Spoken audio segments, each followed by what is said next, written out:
Siya, naku po, tinatanong pa ba yan, ano po dahil 9 yung birthday ko, 9. Hindi ko siya iti-10, 9 siya kasi lucky 9 siya para sa akin.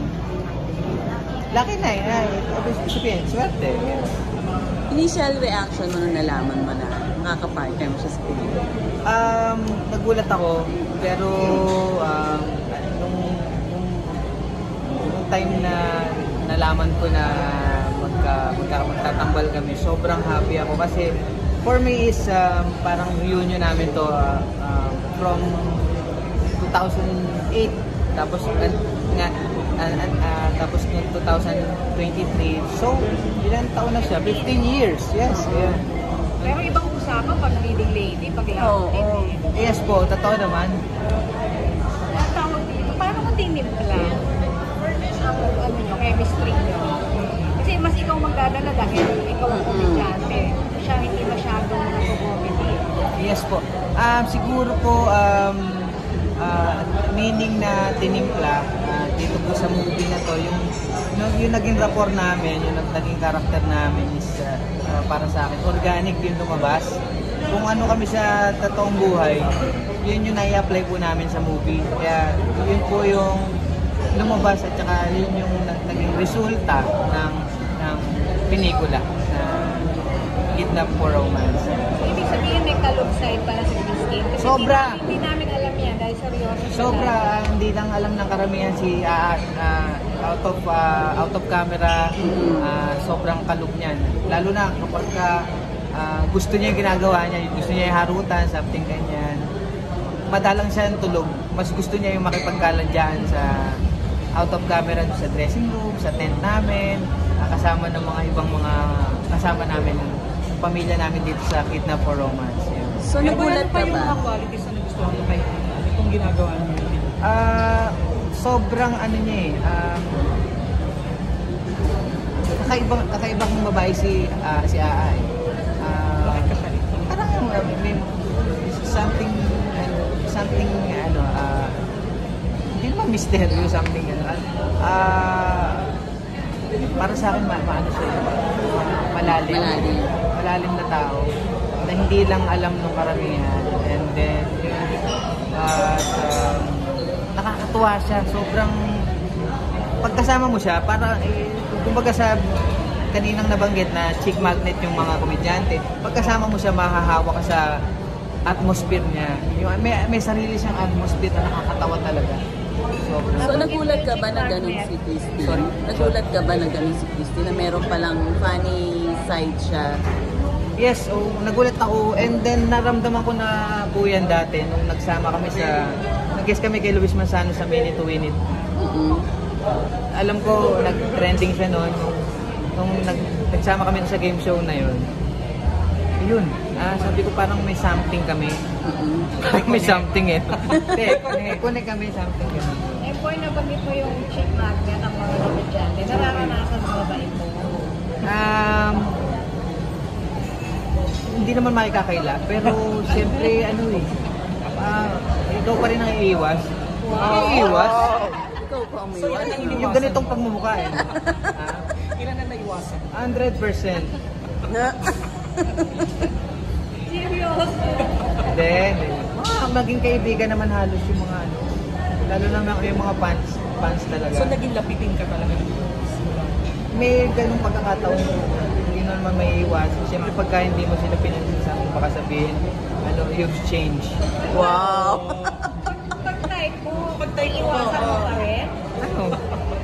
Pag-type mo na, iwasan mo pa rin? Gusto ko may parang pasalamin na rito eh. Ano pa manligaw ang isa mo? Hindi mo mararamdaman, pero More on action ba? matatawa ka na lang. More on action? More on text. More on text. May nililigawan ka ba ngayon? Wala ngayon. Pero this year, like yung early? Plano ko na yan. Anong pakiramdam bilang Yeah, bad. Sakaling Oo naman. Sino naman hindi makakapagkikita sakaling sige. Pupursue mo. Hindi, may asawa na yun. Tsaka Kung mabait. sakaling Palay natin, di ba?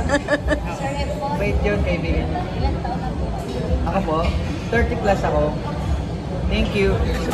Sir Empoy, anong pakiramdam bilang isa na sa mati ni Idol na tinitingnan yan? Ang bagong gwapo. Masaya. Masaya ako kasi maraming mga producer tsaka mga boss, director na nagtitiwala. And Congrats. thank you, Sino sir. kasunod ni Christine? Christine, wait lang. Yung mga nakapila ABC sa'yo. yan eh. Alex, tas letter C na. D. Wait lang. Basta kung sino yung dumating, yun yun. Ano yung edge mo sa ibang mga nakapareha ni Christine? Siguro yung charisma. Yung charisma ko na sinasabi ng lahat na hindi ko pa rin natatagpuan ko ano yun sa akin. Empoy, darating ka ba sa point na babaguhin mo yun? Yes, nung nakita kita, papaganyan ko yung nakita po kita ngayon. Papaganyan ko siya. O lucky charm mo? Laki. Pwede naman kapag may ginawang characterization sa isang palabas, yun, nangyayari. Empoy, anong pinakamahirap na part ng character mo? Kasi parang bago siya na mayaman ka, ganyan. Type. Guwapo na mayaman. Mahirap na gawin sa character mo.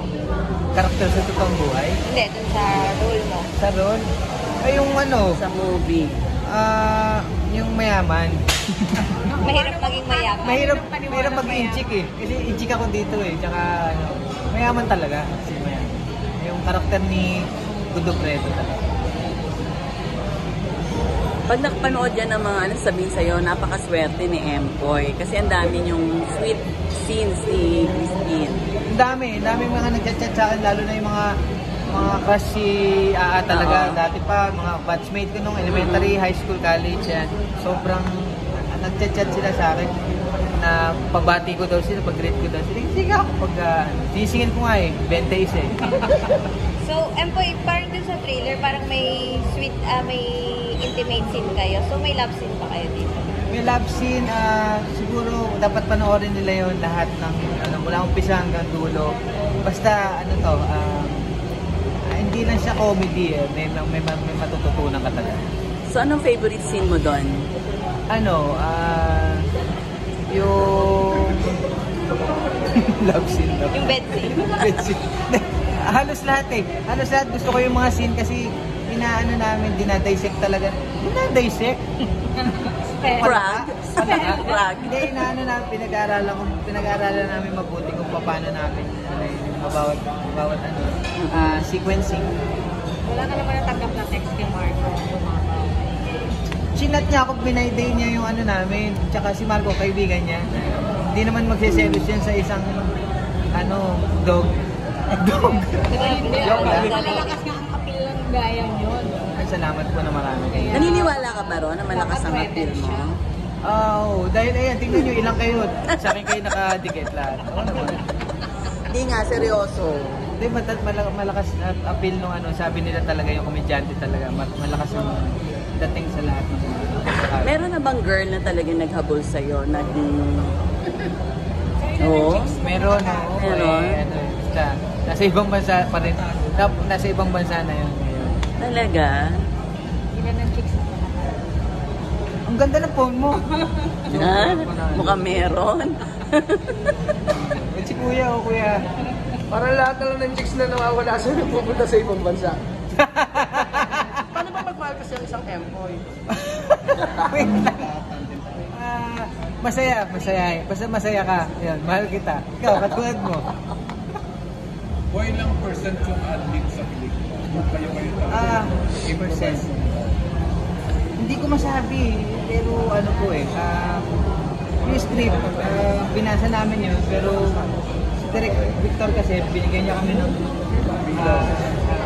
pagkakataon para makapag-share kung ano man yung pwede namin i-ad-lib. So every scene parang gano'n? Yes, may mga ganun na yan. Hindi lang sa akin din na kaya sa lahat po ng mga artista. Ako naman, pwede ko po pa i-video lahat. Sige.